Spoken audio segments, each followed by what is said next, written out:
காமராஜருக்கு பாட்டின்னா ரொம்ப உசுரு. காமராஜர் ஐயா ஒவ்வொரு முறை ஊருக்கு போகும்போதும் பாட்டியோட அதிக நேரங்களை செலவழிப்பார். நிறைய கதைகள் கேட்பார். பாட்டி தான் அவருக்கு அரசியல் பற்றிய கதைகளையும் வீரதீர கதைகளையும் சொல்லி அவரை ரொம்ப வீரமாக வளர்த்தவங்க. அந்த பாட்டி சொல்லிக் கொடுத்த முக்கியமான விஷயம் லிசனிங் ஸ்கில்ஸ்.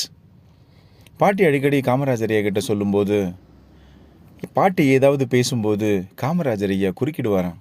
அப்போ அந்த பாட்டி சொன்ன விஷயம், ஐயா காமராசு, நாம் பேசும்போது ஒருத்தர் நம்மக்கிட்ட ஒரு விஷயம் பேசினாங்கன்னா நாம் குறுக்க குறுக்க மறித்து பேசினா அவங்க என்ன சொல்ல வராங்கன்ற அந்த முழு விஷயத்தையும் நம்மளால் கேட்க முடியாமல் போயிரும்யா.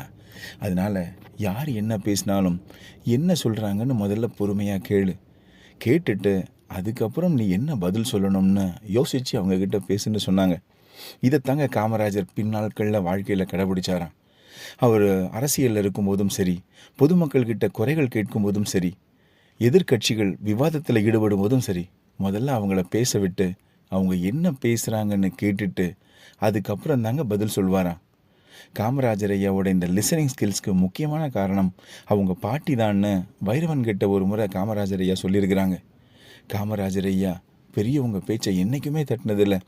காமராஜர் ஐயா கிட்டத்தட்ட தன்னோட பாட்டியை அவரோட அரசியல் குருவாகவே வச்சுருந்தாங்க. ஏன்னா அவர் அரசியலுக்கு ஆரம்பத்தில் உள்ள அந்த கதைகள் அவர் மனசில் ஆழமான ஒரு பெரிய வரலாறை விதைச்சது அவங்க பாட்டி தான்னா